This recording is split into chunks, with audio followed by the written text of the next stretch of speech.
The Awakening, the revised edition by Lilac Moon. Chapter 25. The Battle of Yavin 4. Tears welled in Padme's eyes as she watched her husband button his dark brown tunic and slip on his leather jerkin.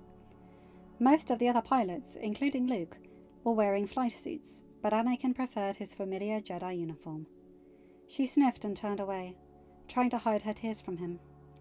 He had enough to worry about without her contemplating everything. With her complicating everything. Anakin fastened his utility belt and approached his beautiful wife. He placed his hands on her shoulders and kissed her hair. "Angel, talk to me," he requested.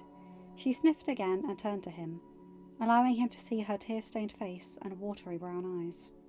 He immediately pulled her into his strong, protective embrace, and she buried her face in his chest.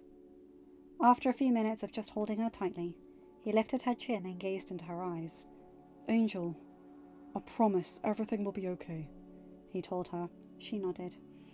"I'm sorry, you don't have time for this right now," she apologized. "Since when don't I have time for you? You're my life," he replied. "And you're mine!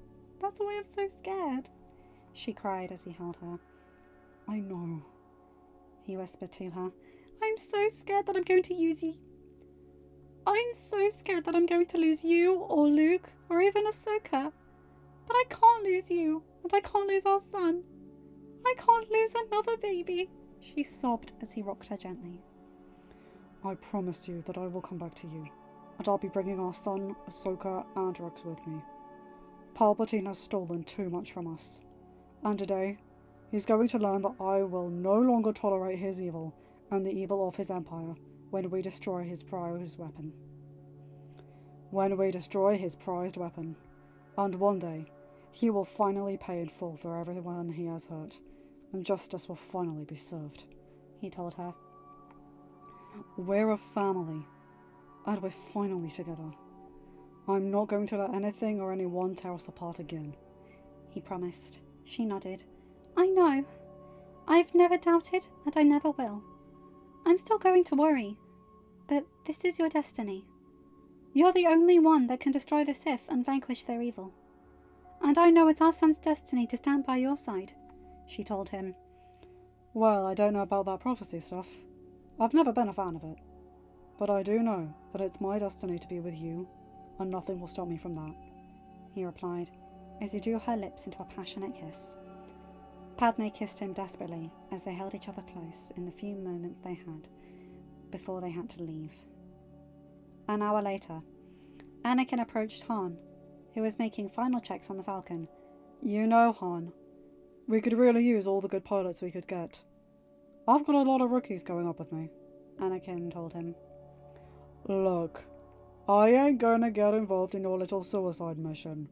I got my money, and I got some debts to pay, so I'm out of here. Nice knowing you," Han replied irritably. Anakin smiled and nodded in acceptance. "Take care of yourself then, Captain," Anakin said as he turned to leave. "Oh, one more thing, Solo," Anakin said. Han turned to look at him. "Pay Jabba what you owe him, and then stay away from the huts," Anakin said as he left. Han's jaw dropped open in confusion. "How does he know?" Han wondered. Chewie roared something about Jedi, and Han scoffed. "Crazy wizards and their powers," Han mumbled. "My father is not a crazy wizard," Leia insisted as she approached Han. "He needs to stay out of my head," Han complained. "Did you ever think that maybe he didn't need to get in your head? Maybe you just project your thoughts too loudly," Leia argued. Han sighed. "Look, Princess, I don't have time to argue. Go back to Daddy," Han replied. Leia grit her teeth in annoyance. "So that's it? You're leaving in a time of crisis when we could really use your help?" Leia said angrily. "Look, Your Highness, this isn't my problem. If there's one thing I've learned in this galaxy, it's that you've got to look out for number one," Han replied, pointing to himself. Leia resolved herself of the situation. "I see. Then take care of yourself out there, Captain. It is what you're best at," she spat before storming off. Why did she care if that no-good, nerve-hurting scoundrel left? It was better for them, anyway. So why did she want to cry? Chewie growled at Han. What? I know what I'm doing, and it doesn't involve sticking around here. Get back to work so we can get out of here, Han replied irritably. Obi-Wan sighed deeply as a result of the news he had just received. Master, are you okay? Anakin asked. Yes, I have just received some unsettling news, though, Obi-Wan replied. What is it? Anakin asked, his brows furrowing in concern. Hila Tarmek was taken into custody by Imperial stormtroopers. He was interrogated by Vader and slated for execution on the charges of treason. His sentence was carried out this morning, Obi-Wan replied sadly. Do you think Vader knows we're alive? Anakin asked. Most likely. He will probably use a mind probe on the healer to extract the information, and I am sure he will be none too pleased.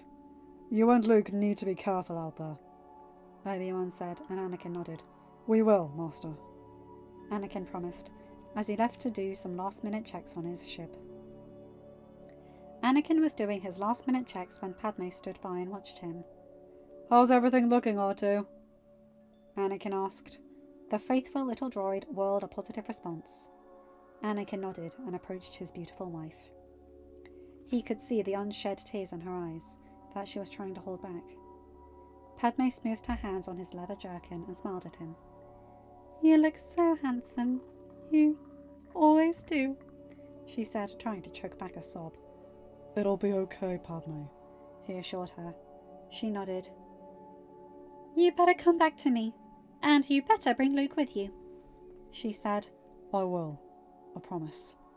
Nothing's going to keep me from coming back to the most beautiful angel in the galaxy, Anakin told her, as he caressed her face. Padme leapt into his arms, kissing him passionately. Her feet dangled off the ground as Anakin held her tightly in his arms, and returned her kiss with equal passion. Luke and Leia had already said goodbye to each other, and were now waiting for their parents. Anakin forced himself to break the kiss, knowing it was time to go. Padme dried her tears and went to hug Luke. Please be careful, she said. Luke smiled as he broke the hug. I will, Mum, he replied. Leia hugged her father tightly. Be careful out there, Daddy, Leia said. Anakin smiled and kissed her forehead. I will, sweetheart, he replied. Luke and Anakin climbed into their starfighters, leading the way, as they left the hangar. Padme, Leia, and Obi-Wan went to the situation table, where the battle would be monitored. The rebel fleet approached the Death Star, which was now in orbit of Yavin 4 and moving into position to fire its primary weapon. Anakin knew that he would have to destroy the Death Star before it could fire on Yavin. All squadrons report in, Anakin ordered. With that, his ships reported in, including Luke, who was just to the side of him.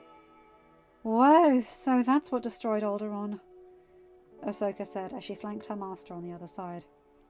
Yep, and I'd say it's time for a little payback, Rex added as he followed closely. Anakin spotted TIE fighters being dispatched to deal with them. Here comes the welcoming party. On your cannons, incoming fighters, Anakin called into the comm, as TIE fighters swarmed them. Anakin and Luke wove around them, taking out a few as they went. Rex fired on several, taking them out, not thinking about the fact that at one time they were his brothers.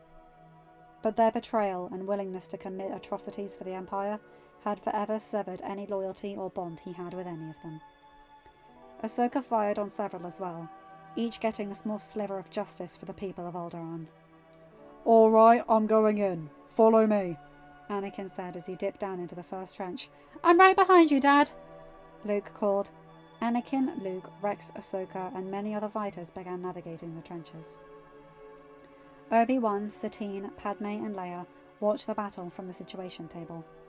Rush stood next to Mon Mothma with his eyes locked on the small dot that represented Anakin's fighter. He knew it was wrong, but he was actually hoping that his fighter would disappear. He couldn't help himself. He still wanted Padme, even after all these years. She was as beautiful as ever, especially since she hadn't aged at all like the rest of them had in the last 18 years. Sensing such thoughts, Obi-Wan looked up at the former senator across the table with a warning look. Rush looked away and quieted his thoughts. They were growing increasingly concerned as their fighters were dropping fast. This fighter here seems to be taking them out. No one can touch him. That can't be any ordinary clone pilot, Padme said. Obi-Wan closed his eyes and reached deeply into the Force. He felt the dark tremor that confirmed Padme's theory. It's not. That's Vader, Obi-Wan replied. Padme and Leia looked at each other worriedly. Damn, whoever is back there, he just took out more of us, Rex called. It's Vader, Ahsoka stated. In that case, we all have to be extra careful, Anakin told him. Biggs, pull out! There's no sense in getting yourself killed, Luke called. I'm fine, he keeps missing me, Biggs called. He's only missing because he's not after you. If you keep getting in his way, he'll take you out. Pull out now. The reactor is in sight, and we've lost enough pilots. You and Wedge need to go and keep more TIE fighters from coming after us, Anakin called. Yes, sir, Biggs obeyed as he pulled out, not quite aware that his life had just been saved. Anakin had the reactor inside, but Vader had 2 TIE fighters were closing in fast. It's getting a bit dicey back here, Rex called as he and Ahsoka dodged several blasts. Just a little more, Anakin whispered as he punched the throttle down. I'm hurt! Rex suddenly called. Pull out, Rex! Anakin called. Damn it, I'm not just going to leave you guys, Rex called out. You're not going to do us any good by getting yourself killed. Pull out now! Anakin screamed. Rex did so, and Vader let him go. Suddenly, Luke's panicked voice came over the comm. Dad, I just can't shake him, Luke said. Anakin knew now that Vader had set his sights on Ahsoka and Luke. Keep sharp, Luke. Let go and trust in the Force. Let it guide you, Anakin instructed. Luke tried to do as his father instructed when suddenly he was hit. Luke! Are you alright? Anakin called. I'm fine, but our 4 is completely destroyed, Luke yelled. Pull out, Luke. You can't do any more there. Go round up with Wedge and get back to the base. I'm not leaving you, Dad, Luke insisted as they suddenly heard Ahsoka cry out as she was hit and sent spiraling into space. Luke, Luke, go after Ahsoka and get your tow cable attached to her. That's an order, Anakin told him. Luke did as he was told this time and pulled out in order to help Ahsoka. Let him go. Stay on the leader, Vader ordered as they continued to tail Anakin. Come on, I'm almost in range, Anakin growled. A blast clipped his wing, but he held steady as he reached deeply into the Force. Fortunately, one of Vader's clone pilots was suddenly destroyed. Rex has Ahsoka, so I thought I'd come back to help, Luke called. Anakin grinned. Who taught you how to fly, son? He asked. Luke smiled. I don't know. I guess it's just in my blood, Luke called back, but Vader was about to strike back with one blast of his own. Suddenly Anakin's ship lurched and he heard R2's shrill cry as his faithful little droid was hit. Sith! Come on, just a little closer, Anakin said as he concentrated on his target. Vader had Anakin's ship locked on his target screen. I've got you this time, father. And then you're next, baby brother, Vader growled, but his focus on Anakin left him momentarily vulnerable, which gave Han exactly what he needed. Vader's ship was hit in the rear thruster and he was taken by complete surprise. His focus on murdering his father had left him vulnerable, and the one fighter flanking him was also easily destroyed by the Millennium Falcon, which had come out of nowhere. No! He screamed, Yahoo! Han Solo cheered as he sent Vader spiraling into space uncontrollably. You're all clear, Anakin. Now let's blow this thing and go home, Han called. All right, son. Let's do this one together. Let go and let the Force guide you. On my mark, Anakin said as he prepared to fire. Luke did as his father instructed and readied himself to fire. Anakin and Luke reached deeply into the Force and fired their torpedoes. With the Force, they guided them into the reactor one at a time and breathed a sigh of relief as both went in. Anakin and Luke pulled back on their throttles hard and pulled out of the trench at breakneck speed. Governor Tarkin stood on the bridge, his face motionless as he contemplated death. He knew he had mere seconds to live, and made no attempt to portray any emotion. One could only wonder what was going through his head. As Anakin hopped out of his fighter, his family rushed to greet him. Luke and Leia hugged him excitedly. The entire base was erupting in cheers of victory, as Anakin and Luke had just dealt the Empire a serious blow. After exchanging hugs with his kids, he caught Padme in his arms and spun her around. He kissed her passionately before settling her back on her feet. "You did it, Annie!" she exclaimed. "I never could have without your love," Anakin said as he hugged her tightly. Rex and Ahsoka joined them in celebration, along with Obi-Wan and Satine as she held their daughter.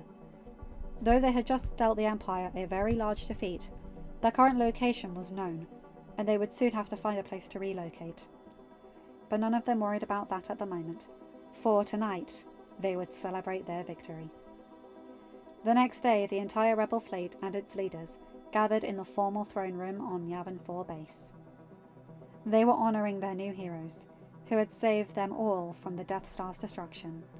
Mon Mothma stood in the background with the generals and Rush, who was also a leading member of the rebellion, much to Padme's chagrin. He had been staring at her again, and she was tiring of him stalking her. And it wasn't helping that today she was dressed in a flowing white gown, as she was representing the Alliance's highest medal of honour to her husband. As she was presenting the Alliance's highest medal of honour to her husband, son, Han and Chewie, she sighed as her patience grew thin. "Would you please stop staring at me?" she requested of him. "Last I checked, there was no law against admiring a beautiful woman from afar," he replied. "But it's a huge waste of time on your part, considering that my mother is very much in love with my father," Leia said as she joined her mother. Padme smiled at her daughter and went back to ignoring him, as she went about admiring the medal she was about to give. She was so proud of her husband and son that she was practically bursting at the seams. Leia came to stand beside her as the ceremony was about to begin. The procession began as the four they were celebrating entered the throne room, where the rebel fleet stood at attention. Luke and Anakin smiled as they began walking down the aisle. Anakin patted his son on the back as they walked. Han and Chewie followed behind them as they approached the throne. Padme stood waiting for them in a stunning white gown. Her hair was back and her clothes flowed down her back. Leia stood at her mother's side, also dressed in a stunning white gown with her hair in a similar style. They arrived at the podium, and Padme smiled at them. Mon Mothma handed Leia a medal, and she placed it around Han's neck. Leia then took another medal and placed it around Luke's neck. Padme stepped up to her husband with a bright smile illuminating her features. He gave her one of her roguish smiles as she placed the medal around his neck. He smiled and stepped up, taking her in his arms and kissing her passionately. Luke and Leia smiled and joined in their parents in a family hug. Anakin motioned Obi-Wan over, and the Jedi Master patted his former Padawan on the back, as Satine joined them holding Annie, and Rex and Ahsoka completed their family circle. A familiar string of beeps and clicks caught their attention. A newly shined and repaired R2 rolled up to them, followed by 3PO. R2 and 3PO were more than just droids to the Skywalker family. They were a part of the Skywalker family. Despite their victory, there was now much to do. They would have to relocate somewhere now, and wait for their new base to be constructed on an unknown location. But no matter what, they knew they would be together. End of chapter. Hi guys, hope you enjoyed that one. I really like that one. Oh boy, but at the same time, Rush? Really, dude? Grow up. You're the one who aged, not her. Honestly, that's just creepy. And Leia just like, really? Wasting your time there, buddy. And Han, of course, swooping in. And, oh, Vader saying Luke is baby brother. Eesh, that's gonna come back in a bit, I can assure you. Anyway, you guys know the drill. Like, comment and subscribe, and hit that bell to get notified whenever I upload a new video. Have a good day night, whatever time zone you're in. Bye my guys and non-binary pals. I'll see you in another video. Take care.